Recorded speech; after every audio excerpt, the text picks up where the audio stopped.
Dedans et le lendemain quand je rouvre la boutique, j'ai pas le même produit au final que ce que je propose à mes clients tout au long de la semaine. Avec cette levure là, on va absolument pas rencontrer ce problème car le fait de réguler la fermentation va pouvoir pousser et aller jusqu'à des temps de pointage de 48 heures.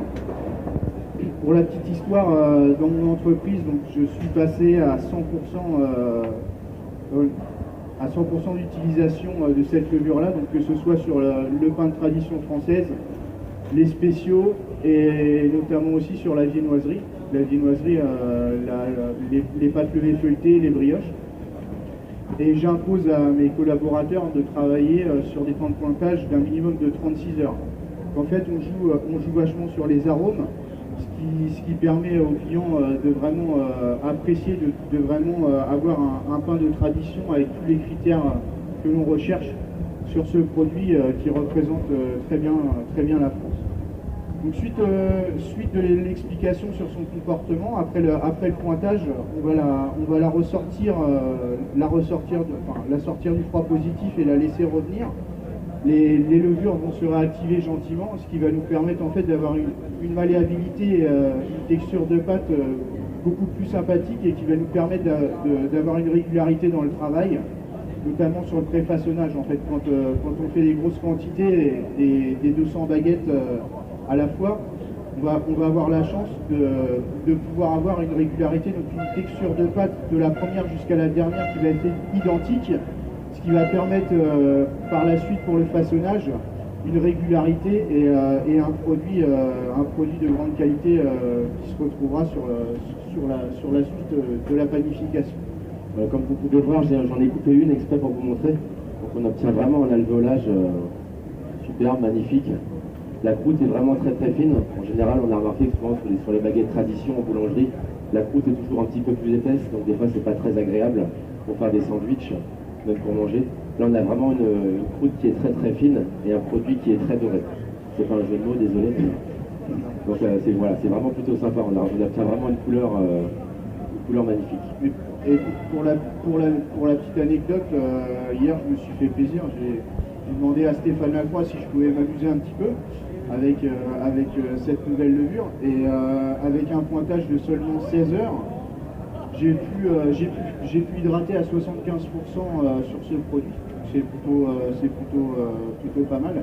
Et on voit malgré le peu de temps de fermentation en bac, un alvéolage vraiment sympa.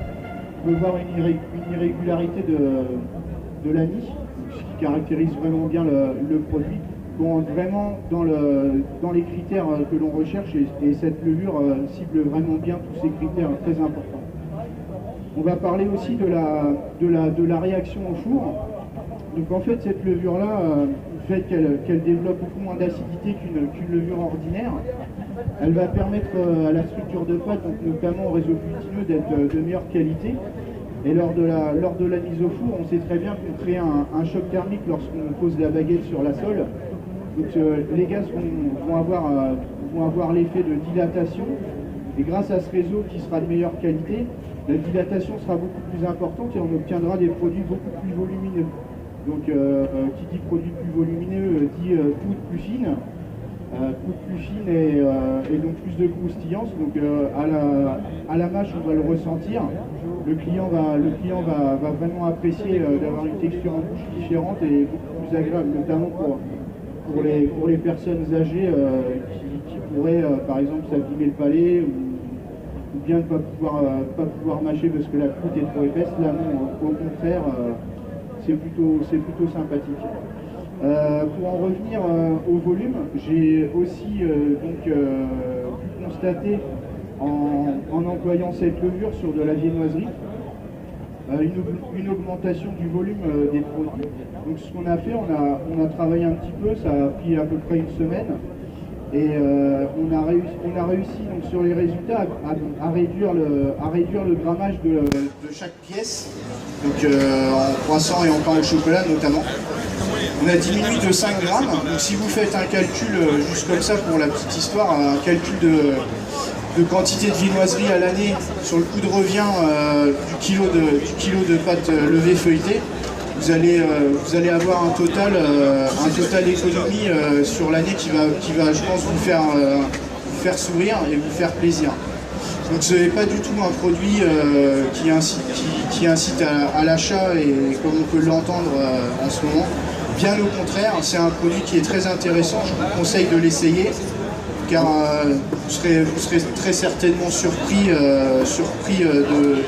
de ses qualités et du résultat final. Dans la boulangerie, suite au concours, donc on a eu une grosse influence, à peu près 30% d'augmentation sur les ventes de baguettes.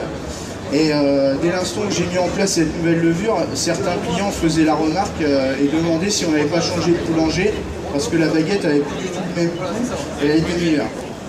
Voilà. À ce sujet aussi, c'est une levure qui convient très bien aux pâtes sucrées.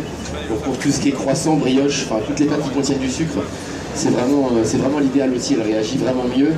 Et vous pourrez même doser votre dosage un petit peu en viennoiserie. Donc c'est vraiment, il n'y a vraiment que des avantages à utiliser cette levure.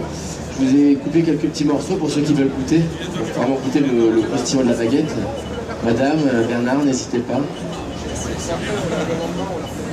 Est-ce que certains d'entre vous qui nous écoutent... Profitez, en plus elle est toute tiède, donc ça... Est-ce que certaines personnes auraient des questions à ce sujet que l'on n'aurait peut-être pas expliqué ou ne sommes pas assez rentrés dans le détail? Non, a priori, question. N'hésitez pas, il y a de la doc un petit peu partout sur le stand, et si vous avez vraiment des questions, on a des collaborateurs un petit peu partout sur le stand, donc n'hésitez pas à venir nous voir et à nous questionner. Et donc on refera une démo tout à l'heure, je pense, ou des explications vers midi sur les fournées du monde, donc le polaire et le buns. Donc on vous dit à tout à l'heure.